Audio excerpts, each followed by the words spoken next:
Welcome to the Reparenting Daily podcast. In this podcast, we'll dive deep into reparenting, exploring tools and resources to help us through our journey. The podcast is divided into 3 sections. First is a reading. Second is a discussion of the reading, followed by a journal prompt. And the last section is a peaceful meditation for closing.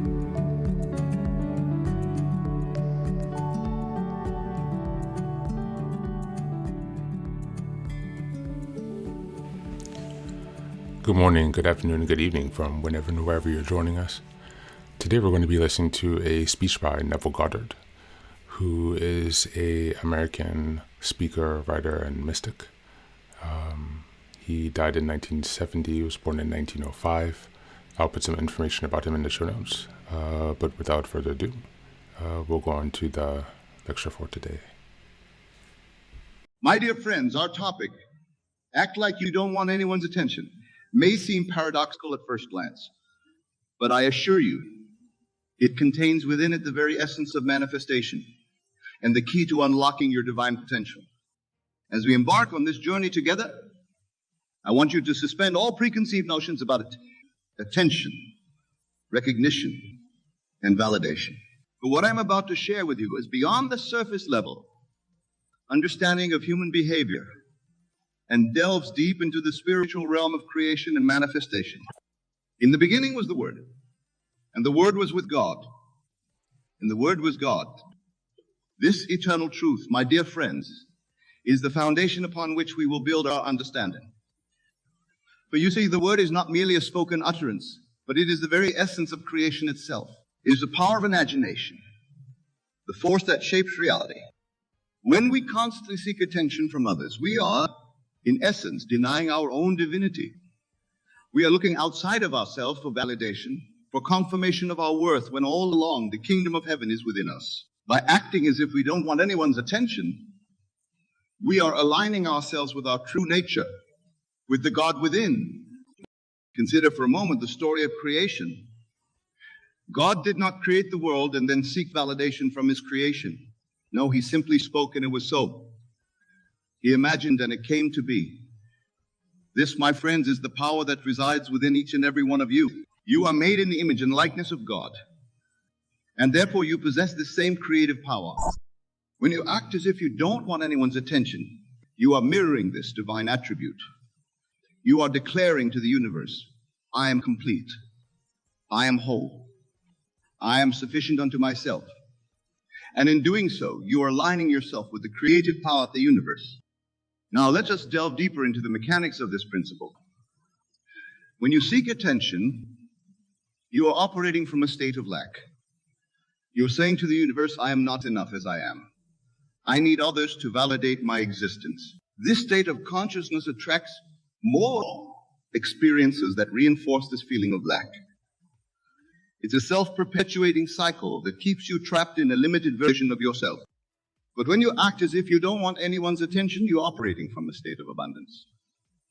You are saying, I am complete. I am whole. I need nothing outside of myself. This state of consciousness attracts experiences that reinforce your sense of completeness and wholeness. You begin to manifest a reality that reflects your inner state of being. My dear friends, understand this. The world is you pushed out. Everything you perceive in your outer reality is a reflection of your inner state.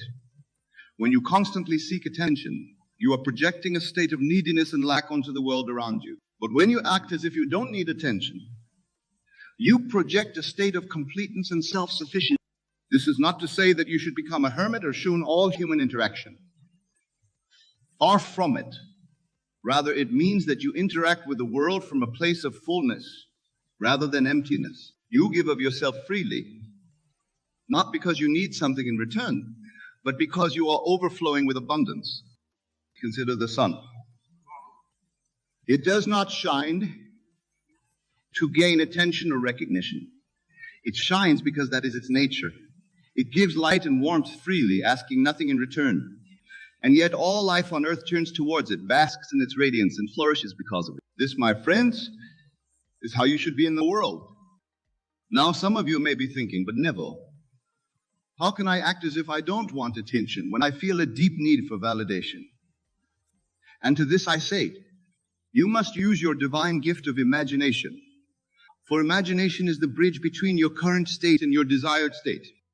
Close your eyes for a moment and imagine yourself moving through the world with complete self-assurance. See yourself interacting with others from a place of inner peace and contentment. Feel the sense of wholeness and completeness that permeates your being. This is not something outside of you that you need to attain. It is your true nature, your divine inheritance.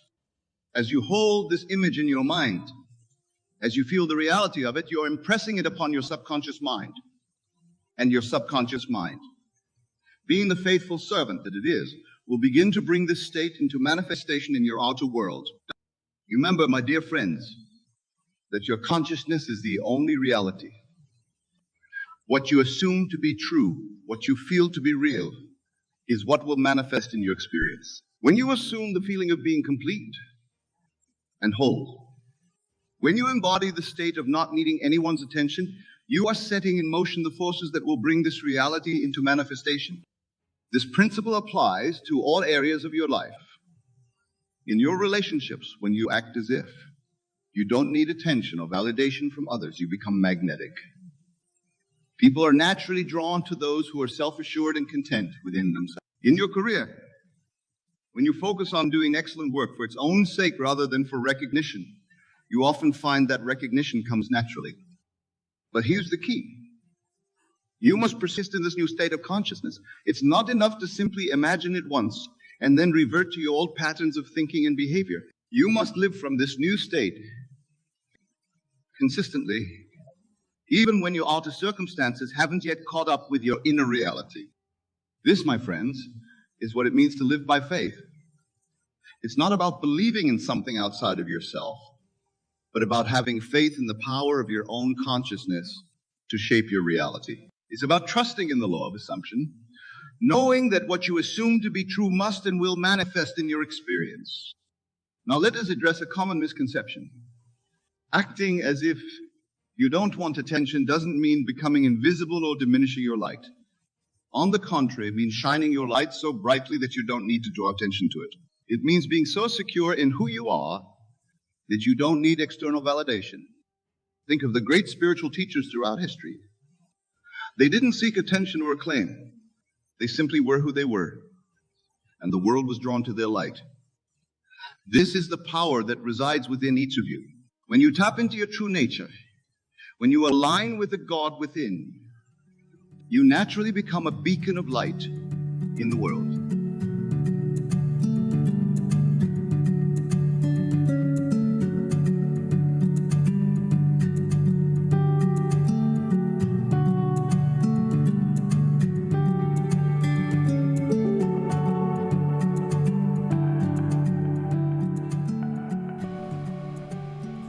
All right, welcome back.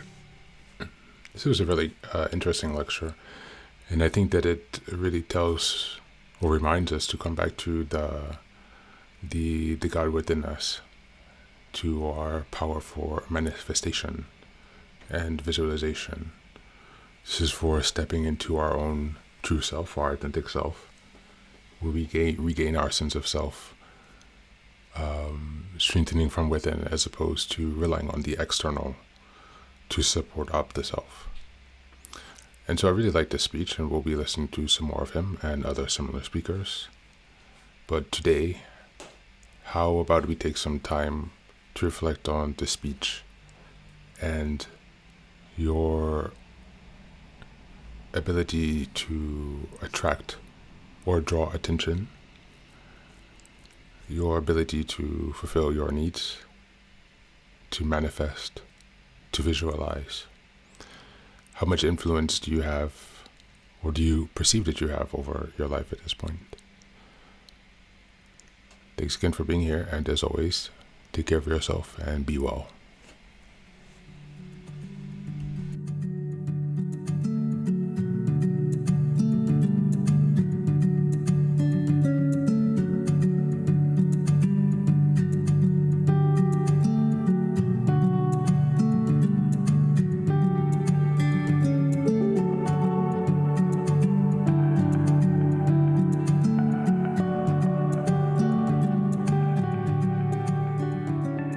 And now, let us move on to the final section, the meditation. This is an unguided meditation. I will simply provide some music and you can take some time to relax. Please feel free to choose a location and a place where you feel safe and where you can be undisturbed for the next 10 minutes. You can choose to be sitting down, standing, as you like, wherever you are most comfortable. Thank you for being here and enjoy the meditation.